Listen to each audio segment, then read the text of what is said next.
যে সকল electric media print মিডিয়ার ভাইরা উপস্থিত হয়ে আজকের এই সাংবাদিক সম্মেলনে এসেছেন বা উপস্থিত হয়েছেন তাদেরকে আমাদের আজকের আয়োজক কমিটির পক্ষ থেকে আন্তরিকভাবে কৃতজ্ঞতা প্রকাশ করছি, ধন্যবাদ জানাচ্ছি। আপনারা ইতিমধ্যে প্রেস লিস্ট পেয়েছেন, আমাদের দাবিনামার কাগজ পেয়েছেন। সেখানে আমরা আমাদের দুঃখ দুর্দশার কথাগুলো তুলে ধরার চেষ্টা করেছি। আমি এখন সরাসরি কিছু বিষয় আপনাদেরকে অবগত করতে চাই। আপনারা জানেন পেট্রো বাংলা একটি স্বায়ত্তশাসিত সরকারি প্রতিষ্ঠান, যে প্রতিষ্ঠানের আওতাধীন 13টি প্রতিষ্ঠান। মূলত 13টি প্রতিষ্ঠানে এটি একটি গ্যাস সেক্টর এবং বড়পুকুরের নামে আরো 2টি প্রতিষ্ঠান আমাদের সাথে সংযুক্ত, সর্বমোট 13টি প্রতিষ্ঠান। তো প্রতিটি প্রতিষ্ঠান কিন্তু আলাদা আলাদা সাংগঠনিক কাঠামোর দ্বারা পরিচালিত হয়ে থাকে।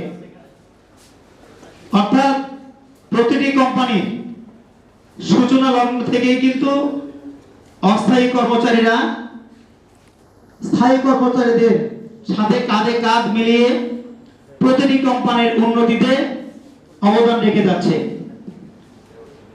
প্রতিটি কোম্পানি আজকে যে অবস্থায় অবস্থান করছে, এর পিছনে যেমনি স্থায়ী কর্মকর্তা কর্মচারীর অবদান আছে, ঠিক সমানভাবে প্রতিটি কোম্পানিতে কর্মরত অস্থায়ী যে সকল কর্মচারী আছেন, অর্থাৎ আউটসোর্সিং, দৈনিক মজুরি ভিত্তিক, মাস্টার রোল এবং চুক্তি ভিত্তিক সহ অন্যান্য যে সকল অস্থায়ী কর্মচারী আছে, তাদের কিন্তু সমান অবদান আছে।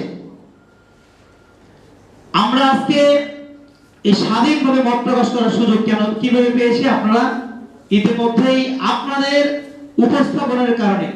আপনারা যেমনি ভাবে বিগত আওয়ামী লীগ এবং স্বৈর শাসকের আমলে ছাত্র জনতার বৈষম্য বিরোধী আন্দোলনের মাধ্যমে শহীদ আবু সাঈদের রক্তের বিনিময়ে, মুক্ত ভাইয়ের রক্তের বিনিময়ে, সকল আত্মত্যাগকারী ভাইদের রক্তের বিনিময়ে আমরা একটি নতুন স্বাধীন বাংলাদেশ পেয়েছি। সংগত কারণে কিন্তু আমরা আজকে স্বাধীনভাবে মত প্রকাশ করার সাহসটুকু পাচ্ছি এবং আমরা স্বাধীনতা পেয়েছি। কিন্তু বাংলাদেশ থেকে কিন্তু কুচক্রী মহল অথবা বিগত দিনে যারা আমাদেরকে দমানোর চেষ্টা করেছে, আমাদেরকে তারা শোষণ করেছে, আমাদেরকে যারা বিভিন্নভাবে জুলুম করেছে, তারা কিন্তু বিভিন্ন সেক্টরে এখনো বলবৎ রয়েছে। এটা বলার কারণ আজকে সাংবাদিক সম্মেলন আমরা এখানে আয়োজন করেছি। আমাদের দুঃখ দুর্দশার কথা আমরা যেন না আসতে পারি, এই সাংবাদিক সম্মেলনটা যেন সফলভাবে আমরা আয়োজন না করতে পারি, আপনাদের মাধ্যমে আমরা যেন মাননীয় প্রধান উপদেষ্টা সহ সরকারের অন্তর্বর্তীকালীন প্রত্যেকটা উপদেষ্টা এবং প্রতিটি সচিব মহোদয়ের কাছে আমরা আমাদের দাবিটি যৌক্তিকভাবে উপস্থাপন না করতে পারি, তার জন্য কিন্তু আমাদেরকে বাধা সৃষ্টি করা হয়েছে। যারা বাধা সৃষ্টি করেছেন, আজকের এই জাতির বিবেক সাংবাদিক ভাইদের মাধ্যমে আপনাদেরকে পরিষ্কার মেসেজ দিতে চাই। আপনারা যদি বিগত 5ই আগস্টের আগে সরকারের উত্তরসূরি হয়ে থাকেন, আপনারা যদি বিগত আওয়ামী লীগ সরকারের স্বৈর শাসকের দোষর হয়ে থাকেন, তাহলে আপনারা সাবধান হয়ে যান। কারণ 5ই আগস্ট আমরা যে স্বাধীন বাংলাদেশ পেয়েছি, সেদিন থেকে আমরা পরাধীনতার গ্লানি থেকে আমরা মুক্ত হয়েছি। অতএব আপনাদের রক্তচক্ষুকে আমরা কিন্তু আর ভয় পাই না। আমাদের প্রত্যেক আন্দোলন থেকে আপনারা কোনোভাবে আমাদেরকে আর দূরে রাখতে পারবেন না। যে সকল কর্মকর্তা অর্থাৎ যারা আমাদের দূরে রাখতে চান, আমাদেরকে আমাদের ন্যায্য অধিকার থেকে বঞ্চিত রাখতে চান, তাদের প্রতি বিনয়ের সহিত অনুরোধ করব, আপনারা আমাদের প্রতি সদয় হবেন এবং আমাদের প্রতি আপনাদের মানবিকতা দেখাবেন। আমি মূল আলোচনায় আসতে চাই। আমরা চাই অনতি বিলম্বে আউটসোর্সিং নীতিমালা নামক যে কালো আইনটি করা হয়েছে, যে আইনের কারণে বাংলাদেশের প্রতিটি সেক্টরে আউটসোর্সিং, দৈনিক মজুরি ভিত্তিক, মাস্টার এবং চুক্তি ভিত্তিক কর্মচারীদেরকে পরাধীনতার শৃঙ্খলে পড়ানো হয়েছে। অনতি বিলম্বে এই কালো আইন অর্থাৎ আউটসোর্সিং নীতিমালা 2018 বাতিল করে স্ব স্ব প্রতিষ্ঠানে সকল অস্থায়ী কর্মচারীদেরকে অগ্রাধিকার ভিত্তিতে বয়স শিথিল করে স্ব স্ব কোম্পানির সাংগঠনিক কাঠামোভুক্ত করে আমাদেরকে নিয়োগ প্রদান করতে হবে, স্থায়ীকরণ করতে হবে। আপনাদের মাধ্যমে আমি জানাতে চাই, স্থায়ীকরণ আর রাজস্বকরণ এই দুই জিনিসের মধ্যে কিন্তু বিস্তর তফাৎ রয়েছে। আমরা যারা স্বায়ত্তশাসিত প্রতিষ্ঠানে চাকরি করি, আমাদেরকে যদি স্ব স্ব প্রতিষ্ঠান স্থায়ীকরণ করে, তাহলে কিন্তু সরকারের পক্ষ থেকে একটি টাকাও অতিরিক্ত বরাদ্দের প্রয়োজন হবে না।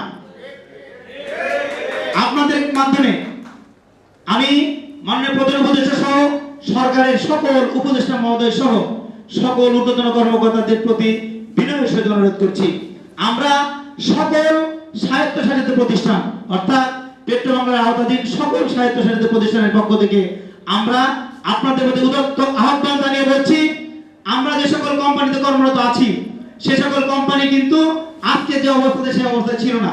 সে সকল কোম্পানি কিন্তু অনেক ছোট ছিল, সে সকল কোম্পানির আর্থিক অবস্থা কিন্তু অনেক নাজুক ছিল। আজকে প্রতিটি কোম্পানি কিন্তু অলস মানি হিসেবে অর্থাৎ কোম্পানির টাকা কিন্তু অলসভাবে পড়ে আছে, অর্থাৎ এফডিআর করে তারা রেখেছে। এই টাকাতে কোম্পানির উন্নতিতে প্রত্যেকটা কর্মকর্তা কর্মচারীর যেভাবে অবদান রয়েছে, স্থায়ী কর্মকর্তা কর্মচারী, তেমনিভাবে আমাদের অস্থায়ী যে সকল কর্মচারী অর্থাৎ মাস্টার রোল, আউটসোর্সিং, দৈনিক মজুরি ভিত্তিক, চুক্তিভিত্তিক প্রতিটি কর্মকর্তা কর্মচারীর অবদানের প্রেক্ষিতে কিন্তু আজকের প্রতিটি কোম্পানি আপনার আজকের এই অবস্থানে তারা এসেছে। 5ই আগস্টের পর নতুন স্বাধীনতা আমরা যখন পেয়েছি, 8ই আগস্ট মাননীয় প্রধান উপদেষ্টা নোবেল বিজয়ী ডক্টর মোহাম্মদ ইউনূস স্যারের নেতৃত্বে বাংলাদেশের অন্তর্বর্তীকালীন সরকার গঠিত হয়। আপনারা ইতিমধ্যে আমাদেরকে অবগত করেছেন, অর্থাৎ আপনাদের মাধ্যমে আমরা জানার সৌভাগ্য আমাদের হয়েছে। মাননীয় প্রধান উপদেষ্টা সহ সরকারের সকল উপদেষ্টাগণ মিলে একটা প্রতিশ্রুতি কিন্তু ওনারা দিয়েছেন, সারা বাংলাদেশের প্রত্যেকটা দপ্তর অধিদপ্তর প্রত্যেকটা অফিস থেকে সমস্যা দূর করবেন। আমরা আজকে আপনাদের মাধ্যমে সরকারের সকলকে বিনয়ের সাথে অনুরোধ করতে চাই, আমরা চরম বৈষম্যের মধ্যে আছি, আমরা চরম বৈষম্যের শিকার। আমি উদাহরণস্বরূপ বলতে পারি, আমাদের বেতন সর্বশেষ 2016 সালে বৃদ্ধি পেয়েছে। 2016 সালে আমি একজন আউটসোর্সিং নীতিমালা অনুযায়ী আমি একজন 5তম গ্রেডের কর্মচারী। আমার বেতন সর্বসাকুল্যে 16,130 টাকা। এই 16,130 টাকা বেতন সর্বশেষ 2016 সালে কিন্তু আমাকে প্রদান করা হয়েছিল। আজকে 2024 সাল, সেই 16,130 টাকা থেকে একটি টাকাও কিন্তু আমার বেতন মানে বৃদ্ধি হয়নি। আমাকে অন্য কোনো সুযোগ সুবিধা আমাকে দেওয়া হয়নি। উপরন্তু যে আমার পোস্টে অর্থাৎ আমি যেরকম একজন পিয়ন প্রতিষ্ঠানের পার্মানেন্ট অর্থাৎ স্থায়ী যে একজন পিয়ন আছে, সেই পিয়ন প্রতি বছর কি কি সুযোগ সুবিধা পায় আমি একটু আপনাদের মাধ্যমে জানাতে চাই। একজন স্থায়ী কর্মচারী অর্থাৎ আমি একজন পিয়ন দিয়ে উদাহরণ দিতে চাই। একজন স্থায়ী পিয়ন প্রথমে উনি কোম্পানির যে লভ্যাংশ থাকেন সেই লভ্যাংশ থেকে প্রতিটি স্থায়ী কর্মকর্তা কর্মচারীদের মধ্যে লভ্যাংশের 5% টাকা বন্টন করা হয়। সেখানে কোম্পানির একজন ব্যবস্থাপনা পরিচালক মহোদয় যে টাকা পেয়ে থাকেন, কোম্পানির সাধারণ একজন পিয়ন যে থাকেন ওই পিয়নও সমপর্যায়ের টাকা পেয়ে থাকেন। অর্থাৎ যদি আমাদের ব্যবস্থাপনা পরিচালক মহোদয় 5 লাখ টাকা পেয়ে থাকেন, ওই পিয়নও 5 লাখ টাকা পান। পক্ষান্তরে একজন অস্থায়ী কর্মচারী যে থাকে তাকে কিন্তু একটি হয় না। আমি আপনাদের মাধ্যমে জাতির কাছে প্রশ্ন ছেড়ে দিলাম, কারণ ওই লভ্যাংশ যে ক্রিয়েট হয়েছে, ওই লভ্যাংশ আজকে তারা বন্টন করছে, সেই লভ্যাংশের পিছনে তো আমাদের এই অস্থায়ী কর্মচারীদের অবদান ছিল। অস্থায়ী কর্মচারীর কাজ না করলে তো সেই লভ্যাংশ ওই পর্যায়ে পৌঁছাতো না। অতএব এটা আমাদের জন্য চরম একটা বৈষম্য। নাম্বার 2, প্রত্যেকটা স্থায়ী কর্মকর্তা কর্মচারী সরকারের যে নির্দিষ্ট বেতন স্কেল আছে, নির্দিষ্ট বেতন স্কেলে কিন্তু তারা বেতন পেয়ে থাকে। পক্ষান্তরে একজন অস্থায়ী কর্মচারী সেই 2000 সালের পর থেকে তার কিন্তু একটি টাকা বেতন বা অন্য সুযোগ সুবিধা বৃদ্ধি হয়নি। এটা একটা চরম বৈষম্য। একই কর্মচারী 2016 সালে যে টাকা বেতন পাবেন, সেই কর্মচারী 2024 সালে এসে একই রকম বেতন পাবেন। এটা কোন ধরনের নিয়ম? এটা কোন ধরনের বাংলাদেশ? এটা কোন ধরনের নীতিমালা? যে নীতিমালার কারণে আমরা 2016 সালে যে বেতন পাচ্ছি 2024 সালে একই বেতন পাচ্ছি। অতএব এই নীতিমালা অনতিবিলম্বে এই নীতিমালাকে আমরা দ্রুত সময়ের মধ্যে আমরা বাতিল করতে হবে, এই দাবি জানাচ্ছি। নাম্বার 3, আমাদের ভাই বলে গেছেন আমরা মুসলমান বা অন্যান্য যে সকল জাতি বাংলাদেশে আছি, প্রত্যেকটা মানুষেরই কিন্তু ঈদ, পূজা, এই বিষয়গুলো আমাদের জন্য একটা বিশেষ দিন। যখন ঈদ আসে, আমার সন্তান, আমার বৃদ্ধ বাবা মা, আমার পরিবারের যারা সদস্য থাকে, তারা কিন্তু আমার দিকে তাকিয়ে থাকেন, কারণ তারা জানেন আমি একটি সাহিত্য প্রতিষ্ঠানে, একটি ভালো প্রতিষ্ঠানে আমি চাকরি করি। আমি 2 টাকা বোনাস পাবো, সেই বোনাস দিয়ে আমার বৃদ্ধ বাবা মাকে একটি কাপড় কিনে দিব, আমার সন্তান একটি নতুন জামা পাবে। কিন্তু অত্যন্ত কষ্টের বিষয় বলে সত্য কথা যে আমাদেরকে এই দুটো ঈদেও একটি টাকা পর্যন্ত বোনাস প্রদান করা হয় না। আমি আপনাদের মাধ্যমে সরকারের মাননীয় প্রধান উপদেষ্টা সহ প্রত্যেক, এটা কেমন বাংলাদেশ? এই বাংলাদেশ আমরা চাই না। চাই না বলেই আজকে 5ই আগস্ট আপনারা যে স্বাধীন বাংলাদেশ আমাদের উপহার দিয়েছেন, সেখানে কিন্তু আমাদের অনেক আউটসোর্সিং কর্মচারী, অনেক দৈনিক মজুরি ভিত্তিক কর্মচারী, অনেক মাস্টার ভিত্তিক কর্মচারী, তারাও কিন্তু সেই ছাত্র জনতার বৈষম্য বিরোধী আন্দোলনে তারা কিন্তু অংশগ্রহণ করেছিলেন। অনেক ভাইরা আছেন যারা কিন্তু শাসক গোষ্ঠীর বুলেটের আঘাতে আমাদের অনেক ভাই কিন্তু আহত হয়েছে, তারা এখন পর্যন্ত চিকিৎসা নিচ্ছে। তাহলে আপনারা যেহেতু আপনাদের নেতৃত্বে একটি নতুন স্বাধীন বাংলাদেশ আমাদেরকে উপহার দিয়েছেন, আমরা বিশ্বাস করি আপনাদের হাত ধরে, আপনাদের একটি সিদ্ধান্তের মধ্যে আমরা এই কালো আইন অর্থাৎ ঠিকাদার নামক যে দাস প্রথা, এই দাস প্রথা থেকে আমাদের মুক্তি দিবেন। এই কালো আইন আউটসোর্সিং নীতিমালা আপনারা অনতিবিলম্বে বাতিল করবেন এবং আমাদের সকল স্বায়ত্তশাসিত প্রতিষ্ঠান সহ সরকারের বিভিন্ন প্রতিষ্ঠানে যেখানে যেখানে এবং অন্যান্য কর্মচারীরা আছেন তাদেরকে একটা সম্মানজনক অবস্থায় আপনারা দিবেন, অর্থাৎ আমাদের চাকরি আপনারা রাজস্ব করার জন্য একটা পদক্ষেপ গ্রহণ করবেন। আপনাদের কাছে আমাদের দাবি, আপনারা যদি আমাদেরকে একটি জায়গায় পৌঁছে দিয়ে যান, আমাদের পরিবার সহ বিগত দিনে যেভাবে ভালো কাজের জন্য মানুষ আপনাদেরকে ভালোবেসেছে, আগামী দিন আমরা যতদিন বাঁচবো, আমাদের পরিবারের যে সকল সদস্য তারা যতদিন বাঁচবে, আপনাদের জন্য দুহাত তুলে আপনারা দোয়া করবে। আমি আরো কিছু বিষয় বলতে চাই। সাধারণ যে সকল কর্মচারী আছেন, অর্থাৎ পিয়ন থেকে শুরু করে প্রতিটি স্বায়ত্তশাসিত প্রতিষ্ঠানের একদম টপ টু বটম যারা আছে, তারা কি কি সুযোগ সুবিধা পেয়ে থাকেন আমি এক কথায় বলতে চাই। সরকারি গ্রেডে বেতন পান, প্রফিট বোনাস পান, উৎসব বোনাস পান, চিত্ত বিনোদন অর্থাৎ চিত্ত বিনোদনের নামে 7 দিন ছুটি নেন এবং তাদের পরিবারের সদস্যদের নিয়ে কক্সবাজার যাবেন বা অন্য জায়গায় এক বেসিক সময় টাকা প্রদান করা হয়। অর্থাৎ যে গ্রেডে আছে তাকে সেই অনুযায়ী এক বেসিক সময় টাকা প্রদান করা হয়। পক্ষান্তরে আমরা কি আমাদের কোনো বোনাসই আমরা পাই না, কোনো সুযোগ সুবিধা আমরা পাই না। ওনারা কি পেয়ে থাকেন?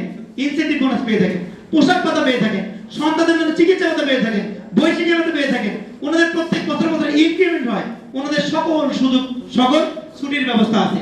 পক্ষান্তরে আমরা কি পাই? আমাদের যদি একজন মহিলা, আমাদের একজন মা যদি হতে চান কোনো মহিলা, তাকে 10 বার চিন্তা করে হয়, 10 বার চিন্তা করতে হয় যে আমি আসলে সন্তান নিব কি নিব না। কারণ অত্যন্ত পরিতাপের বিষয় হচ্ছে যদি সে সন্তান নেয় তাহলে থেকে মিনিমাম 6 মাস ছুটির ব্যবস্থা করতে হবে বা ছুটি নিতে হবে। এই 6 মাস ছুটি যদি উনি নিতে হয় তাহলে নিশ্চিতভাবে তাকে চাকরিটা হারাতে হবে। কারণ আমাদের জন্য এইটা কোন বাংলাদেশ যে দেশে একজন মহিলা সন্তান ধারণ করবে, সেই সুযোগটি এই আউটসোর্সিং নীতিমালায় রাখা হয় নাই। এটা কোন ধরনের নীতিমালা? এবং অনতিবিলম্বে এই নীতিমালা বাতিল করতে হবে, আমাদেরকে স্ব প্রতিষ্ঠানে আমাদেরকে স্থায়ীকরণ করতে হবে। অবাক করার বিষয়, অবাকের বিষয়, অনেক প্রতিষ্ঠান আছে যে প্রতিষ্ঠানে একজন মহিলা গর্ভধারণের জন্য ছুটি নিয়েছেন, 1 মাস পরে বা 2 মাস পরে অফিসে এসেছে, তাকে বলা হয়েছে আপনার চাকরি নাই, আপনি চলে যান। সে কিন্তু চাকরি থেকে চলে গেছে। অতএব আমি আপনাদের মাধ্যমে বলতে চাই, চাকরির চিন্তা করলে সন্তানকে কোরবানি দিতে হয়, আর যদি সন্তানকে নিতে চায় তাহলে কিন্তু চাকরিটি তাকে কোরবানি দিতে হয়। এটা কেমন বাংলাদেশ? অতএব সর্বোপরি আপনাদের কাছে আপনার জাতির বিবেক আপনারা যেমনি ভাবে উপস্থাপন করবে, এই জাতি ঠিক তেমনি ভাবে জানবে। আপনাদের কাছে বিনয়ের সাথে অনুরোধ করছি, আমাদের উপস্থাপনের মাধ্যমে, আপনাদের লেখনের মাধ্যমে আপনারা বিভিন্ন পর্যায়ে সরকারের বিভিন্ন জায়গায় আপনারা কাজ করেন।